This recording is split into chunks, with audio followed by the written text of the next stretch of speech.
Welcome in, ladies and gentlemen, to the next episode of Joe Kelley's Psychedelic Experience. What's going on with you, my friend? It's your old pal Joe here, just checking in with you on a motherfucking Monday. How's it going? How's it hanging, my friend? Listen, I hope you're doing well, all right? I hope you're doing better than you ever thought you possibly could be doing. And if you are not, hey, come on now.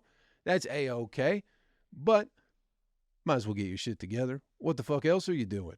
We're already done with January, people. Of 2024, the first month gone. We're down to 11 months of the last year as we know it. Is Satan going to win or is God? We'll find out November 4th or whenever election day is, right? But up until then, you might as well get it together, people. January's already done. Crazy how quickly the time goes and comes. It's just surprising all around. Got some shows coming up, ladies and gentlemen. I will be in Flint, Michigan this Saturday at Timothy's Pub. We're bringing the comedy back. We had a great show there last year, and we're going to do it again. I'll also be in Midland, Michigan, Thursday, February 8th. And then Cass City, Michigan, February 17th. And then Knoxville, Tennessee in May. All right? We're booking some stuff a little bit further out, so I'll be making a return to Tennessee May at the latest, possibly sooner. But JoeKelleyComedy.com has all your upcoming dates, shows, and all that nonsense, all right? How have you been, my friend? What's been going on with you? How has your week been? What did you get into? I hope some great things happened to you. I hope you did great things. Maybe you did great things for somebody else. The point I'm trying to get at is I hope that life is just great for you all around. And I know it's probably not, because let's be real, that's the reality of life, is that it's not great most of the time. But that's okay. Nothing is. Nothing's great all the time. So why would life be any different? And don't be seeking that great feeling out all the time. That's how you become a junkie. Embrace the bad stuff. Understand it's part of life. And this too shall pass. The bad times will pass, and then a great moment will show up, and then that'll be gone too. And then you'll be back to your normal shitty existence, all right? But if nothing good ever happens to you ever, if you're like, Joe, why are you telling me that, great things happen to me? Nothing great ever happens to me. Why would anything great ever happen to me? Nothing ever does. What's the common denominator between everything and you? I don't fucking know. The point is, if nothing good ever happens to you, you might be the fucking problem, Anyway, so, don't know. Again, I got no idea what's going on in the news, people. No idea. Haven't paid a lick of attention this past week. It seems like there's less news now that we're in the NFL playoffs. It seems like news just kind of really died down, or maybe I'm just not paying attention, other than the global shit that nobody really wants to hear about because I don't completely understand it. But, Klaus Schwab and the global, they're up to stuff. And the border, there's stuff going on at the border too, my God. There's people coming and then there's people going and there's people trying to stop them. And holy hell, ain't that exciting. I did a show in Standish, Michigan this past Saturday, ladies and gentlemen. If you don't know anything about Standish, you're not missing too much. There's not a lot going on up there. It's about an hour north of Flint. The show is fine. The people were fun. But I don't think I've done a show in a town that has a population of less than 1,500 people in quite some time.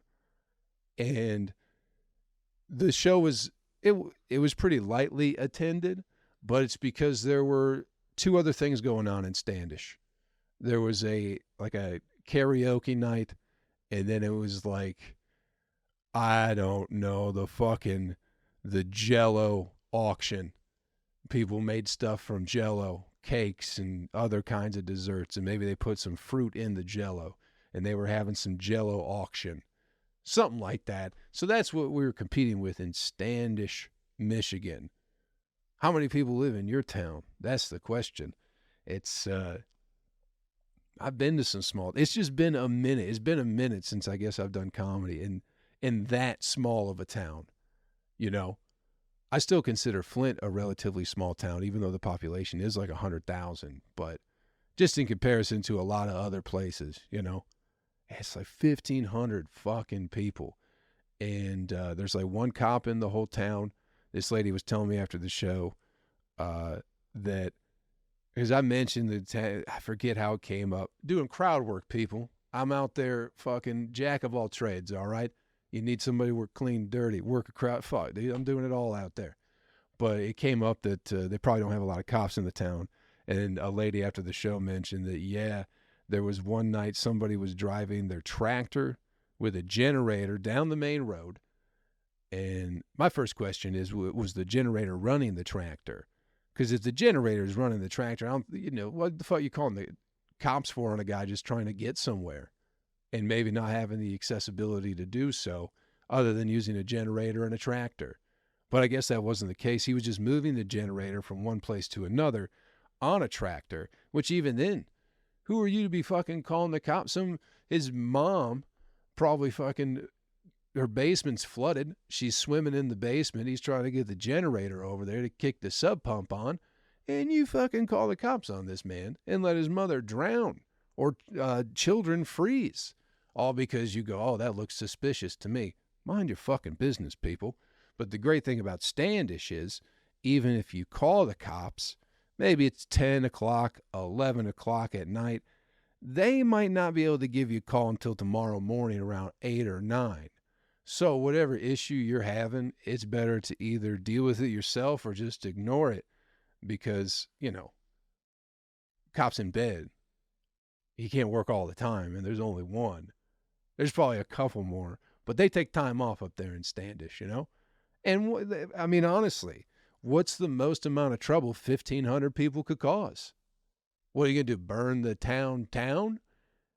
I don't know if I said town twice right there, but it sounded like it did. You can't. There's no town to burn down. You'll have to burn down farms, pretty much. Farms and a golf course, from what I took away from Standish. That's all they really got up there. The woods, they'd just be burning down the woods. It'd just be a forest fire. That's what would happen if they wanted to burn down the town. And nobody's going to do that because they're calm, mild-mannered people up in Standish, Michigan. Great people, fun show. We had a great time. And it's just, I forget, those are the types of people you got to bring comedy to. Those types of towns. Maybe you live in a place where you don't leave. Or, I get that not everybody lives in a big city. They suck. You don't want to live in a big city anyway, Maybe a medium-sized city, whatever it is.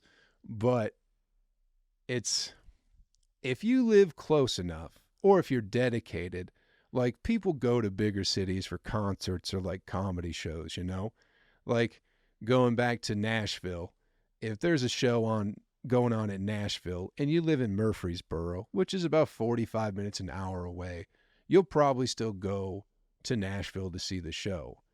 But when you live in a town with 1,500 people, you ain't going nowhere for nothing or nobody, Especially when you live in fucking Farmville, you live in the fucking woods, you live in Standish, Michigan.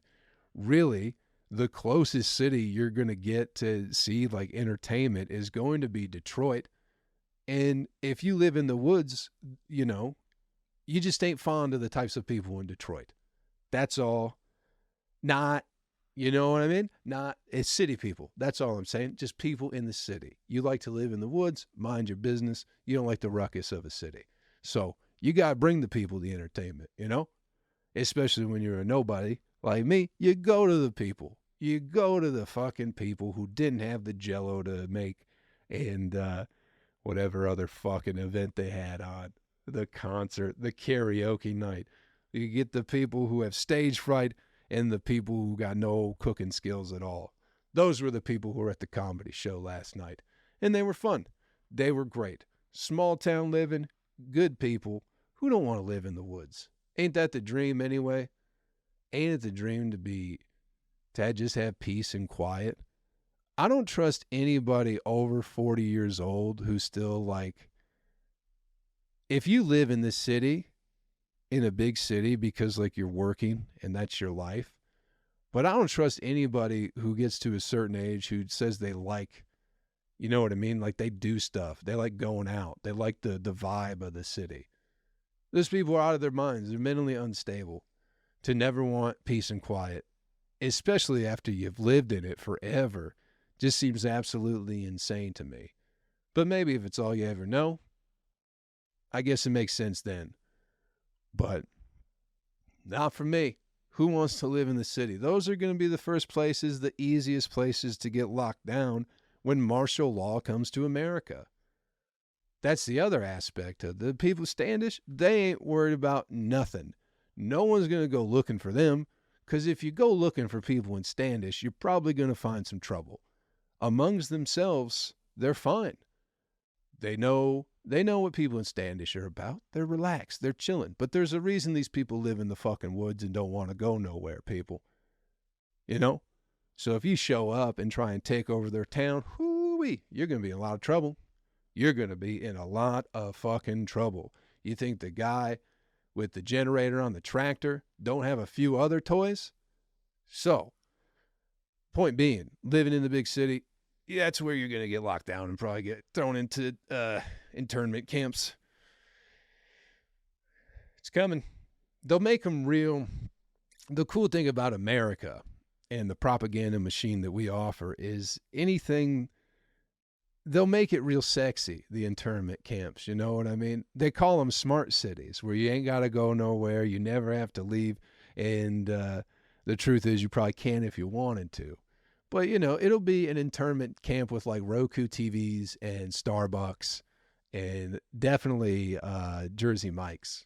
Jersey Mike's will be around in the internment camps because that's, you know, as long as you mask the suffering that is truly going on with fucking paper mache in America, we eat it up, you know?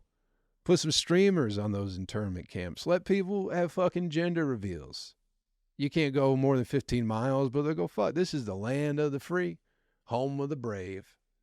Can't go nowhere, can't say nothing, can't think nothing, can't do nothing fun, but God damn it, we're free and we're safe, and that's all that matters. Because sometimes you got to sacrifice freedom for safety. Because who don't want to feel safe all the time? Even though it's a complete illusion. It's an illusion, people. You're never safe no matter what. Because the clock is ticking regardless. So, even if you completely make yourself safe from every external threat you possibly can in life, your body's going to give out and kill you. So you can't do it. It's impossible.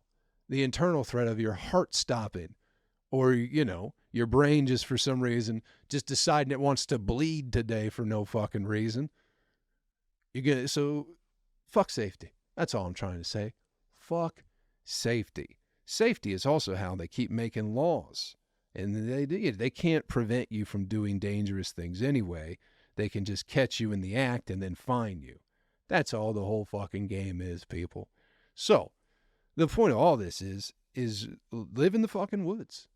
Or just not in a major city. And become one with the earth a little bit. Get back to your roots of being a brave explorer, a warrior of the earth. You know?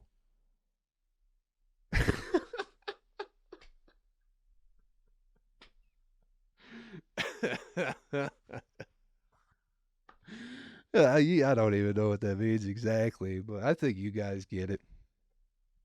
Just get whatever. It's the same shit we always talk about anyway. It ain't nothing different. It ain't nothing new. Here's Southern people. I got that haircut, right? Here's the thing I didn't realize about haircuts is how addicting haircuts are. Like, I got my haircut a month ago, and I already feel like I needed another haircut. I don't want one now. I wanted one in December, but now I feel like I need one. And I went, 15 years without ever feeling the need for a haircut. You know? It was like, if I wanted one, I got one. And that was it.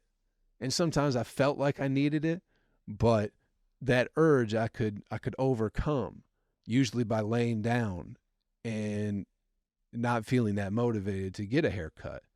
That would subdue that urge. It's just fucking doing something else. But now But now when I wake up in the morning, I'm like, man, I need a fucking haircut. And, you know, I can't go nowhere now without doing something with my hair, wearing a hat. And I don't know. And I feel like I'm going to have to go to Nashville just to get the haircut, because now that lady that cut my hair is the only one I trust. I'm blanking on her name right now, but she's a great lady. Go back a few podcast episodes. I'm pretty sure I shouted her out. But now it's like, because she's got the good stuff. You know what I mean? So now I'm willing to drive 9 hours just to get a haircut. And it feels like it's a weird, you know? Because when you want meth, you don't want the cheap meth that you can get next door. You don't want a fucking, a Great Clip sack of meth. You want the good meth that you got in Nashville that one time after not doing meth for 15 years. And then, you know, you do it once in Nashville, and now a month later you're in Michigan going, fuck, man, I got to get back to Nashville so I can get a little bit of that meth. But in this case, meth is a haircut. Do you guys feel haircuts am I the only one that feels this way? That it's like there's a weird addiction going on with this haircut thing? Or is it something that people just don't think about, and I'm just fucking fucked up and I can't not think about stupid shit all fucking day? So I feel like haircuts are an addiction, man. There's a relationship to it.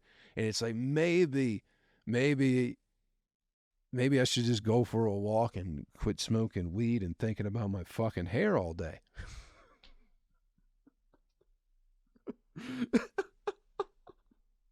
That's a possibility too. That's something that I could need to do.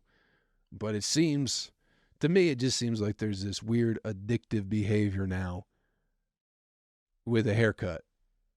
That it's like, and some people do it like every 2 weeks, you know? Every 5 days. When you got that type of money, you got somebody around just cutting your hair, you just do it all the time, man.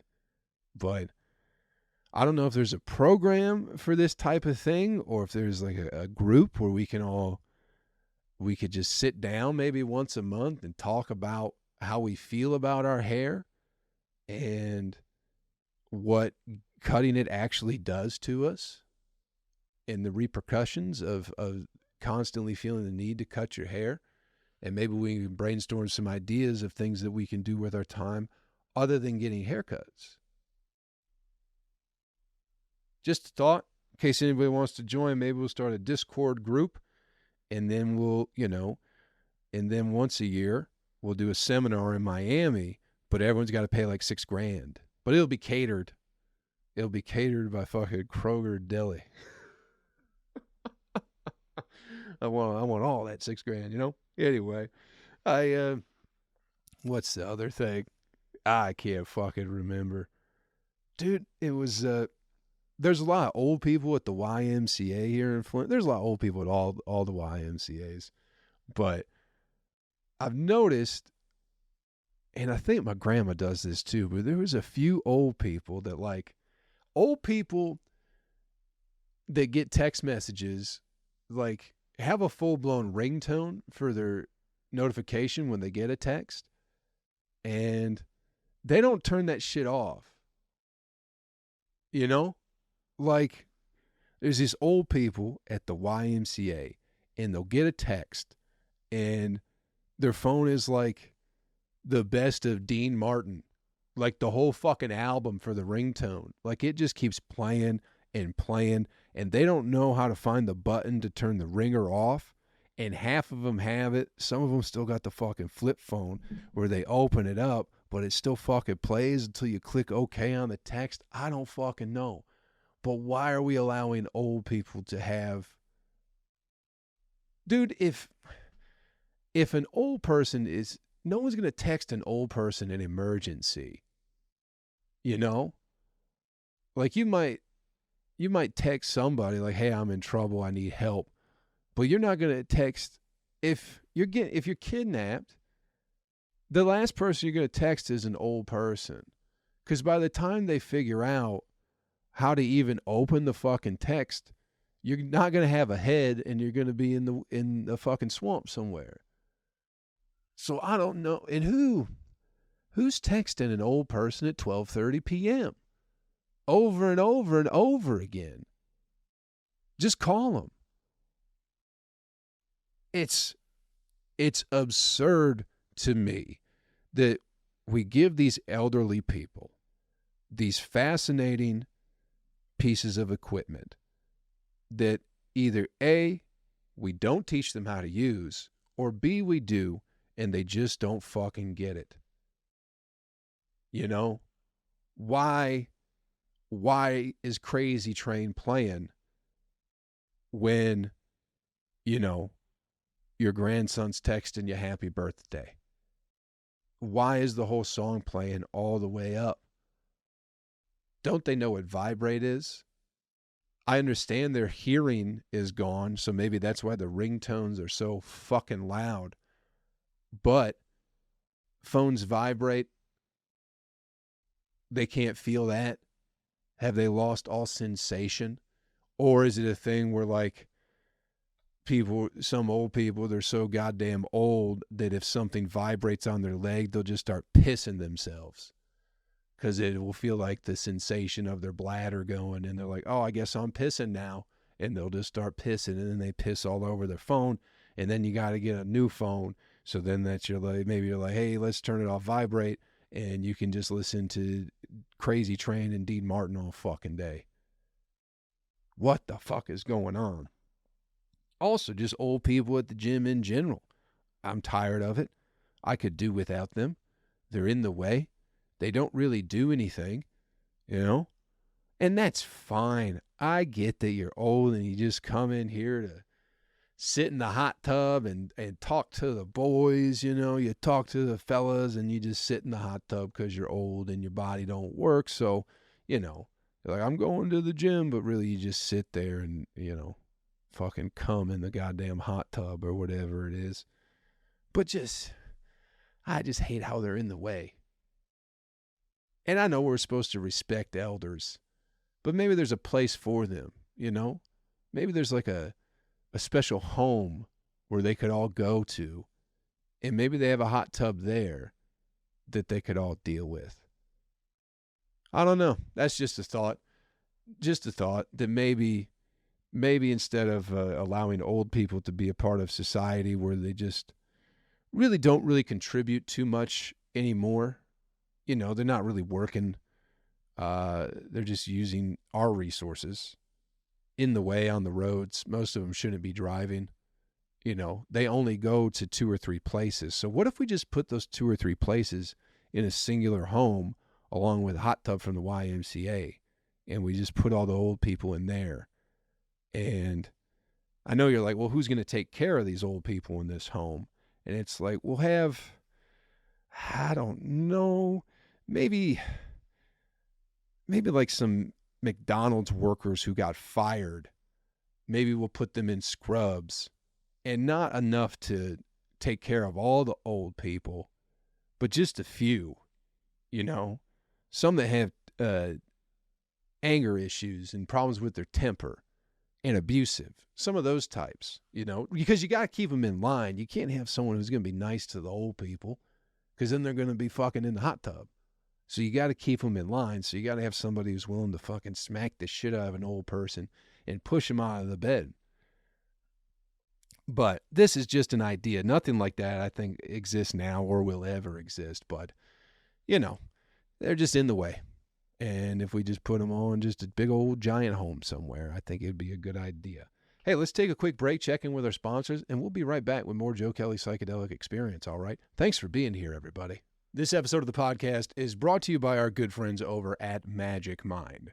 Now listen, I know you're looking for energy on the go. I'm looking for energy on the go. We're all looking for energy on the go. And since the fentanyl epidemic, we haven't been able to do the toot-toot that we usually do to get our days going. Am I right, ladies and gentlemen? That's where Magic Mind comes into play.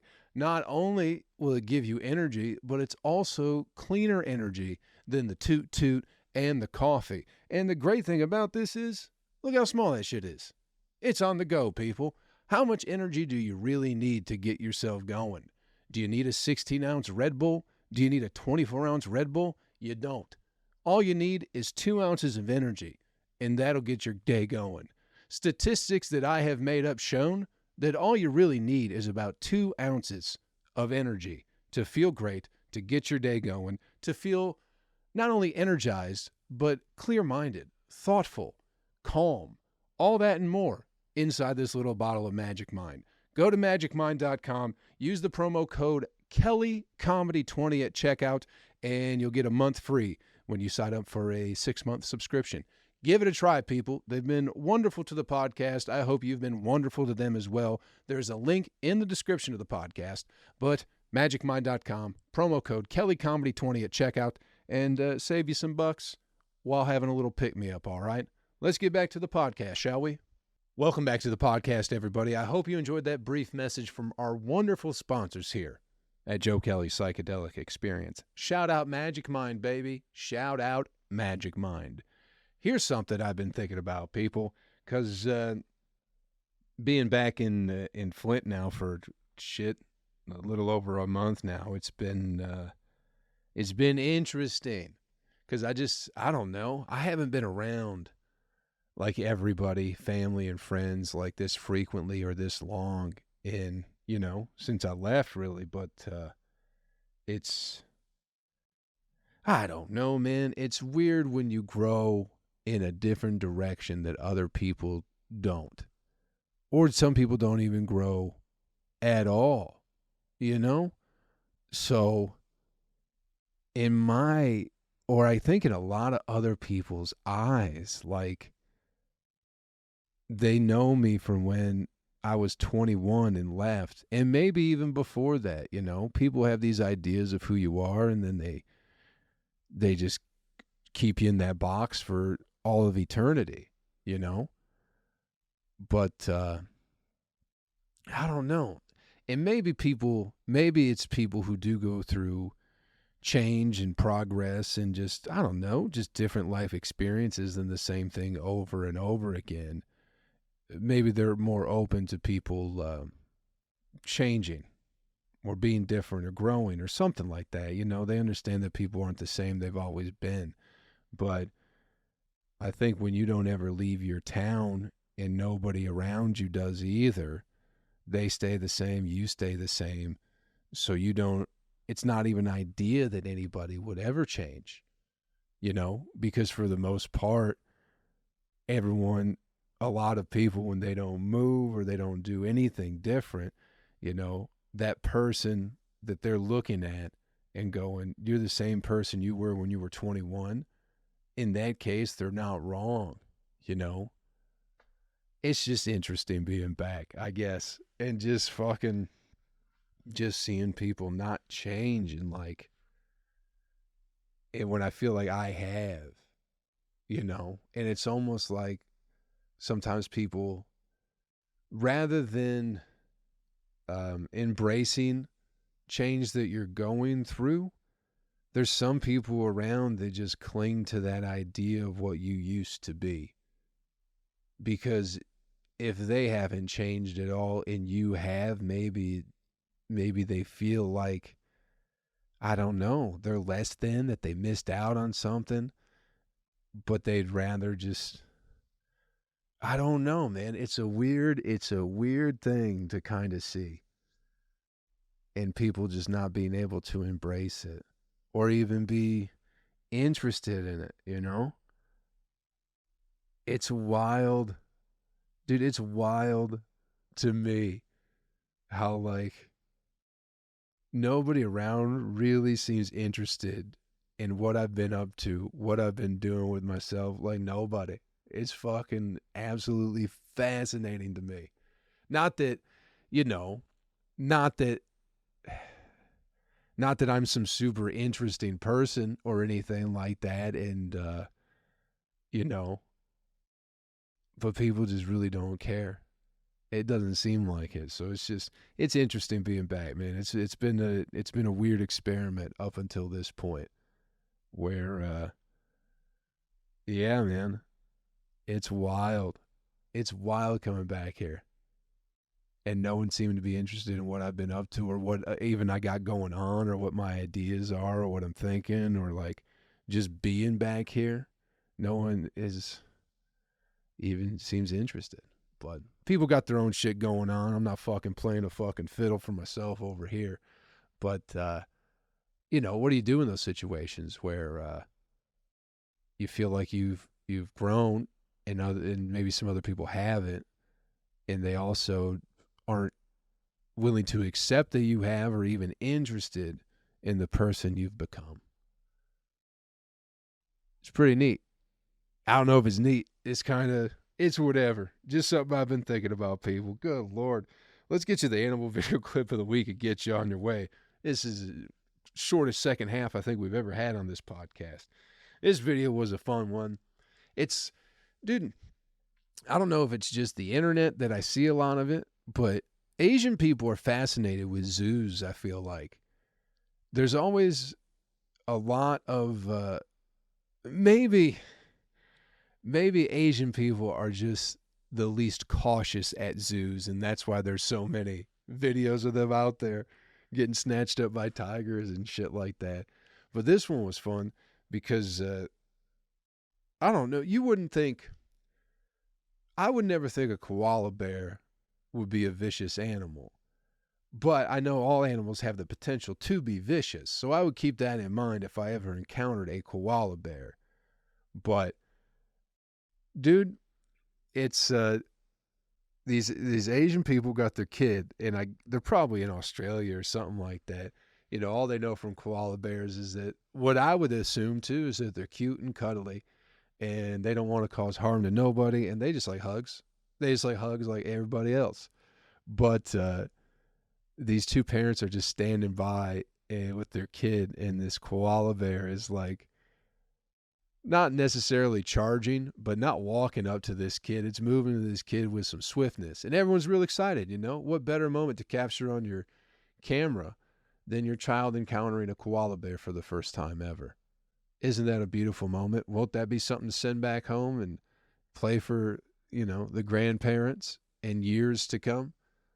When your child's older, you can go, look at that. Remember that time you met that fucking koala bear and all you guys did was hug?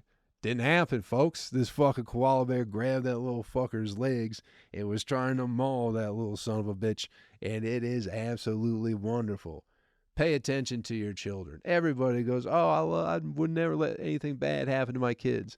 Then half the time people are putting their kids in fucking danger's way because they think they're going to get a cute video to put on Facebook. So everyone's like, I'll protect my kids at all costs. Unless there's a chance you can get a fucking video to put on Facebook. And then you throw caution to the wind and just become consumed by ignorance. And you go, yeah, fuck around with that bear. It's still a bear at the end of the day. That's a good thing to remember about koalas, is it is a koala bear. So despite being cute and having little old man hair coming out of their ears, they're still bears at the end of the day with herpes or syphilis. Syphilis, I believe.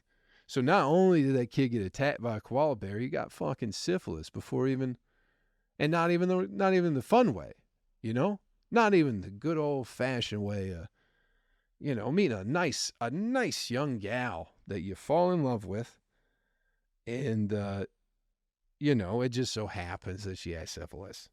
That's how you do it, but then you got to marry her because you can't undo syphilis, I don't think. It's the gift that keeps on giving, people. Thanks for checking out the podcast this week. Hope we had a little bit of fun, everybody. Thank you to our sponsor, Magic Mind. Magic Mind, go to magicmind.com, promo code KelleyComedy20 at the checkout, and get your first month free when you subscribe for 6 months. It's a great product, people. Also, Flint, Michigan. I'll be here this Saturday, February 3rd at Timothy's Pub for a big comedy show, all right? Midland, Michigan. I'm also there February 8th. That's a Thursday at Three Bridges Distillery and Tap Room. I got a couple more Michigan shows, and then I'll be making my way to Knoxville in late May. JoeKelleyComedy.com has all your upcoming date shows and nonsense, all right? Do me a favor before you get out of here, all right? Take care of yourself, take care of somebody else, and I'll catch you around real fucking soon, all right? Later, my friend. YouTube, what's happening? What's going on with it, people? How you been? Hope you've been good. Hope good things are happening to you. And, here we are. Here we are back on YouTube. What is going to replace YouTube? Because I feel like there has to be a new thing that's coming that, just because I feel like they've been getting harder on people with copyright claims and restricting certain content and demonetizing people who say things that aren't necessarily untrue or controversial, but they just are doing it. And I know Rumble's out there, but Rumble is almost like an outwardly right-leaning conservative video space, you know? And it's like, remember when YouTube first started and it didn't lean one way or another. It was just a thing where you put videos on and some people would say, you know, they like gay people. And then other people would come on and they'd go, I like God and trucks. And it was fine. But now they've separated. So now you got to talk about God and trucks over on Rumble and you talk about gay people on YouTube.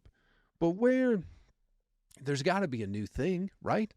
A new video platform that's more free and not so politically charged. We'll see when it comes. Just didn't know if you guys had anything on the horizon of new video platforms that, you know, we might be able to see what happens. It'd be a little bit more free and not be, you know, involved in the political aspect of it all. Anyway, have some fun this week. I'll talk to you in a few days, next Monday, possibly sooner, all right? Might have a bonus episode coming for you. Hoo-wee. Have some fun. I love you.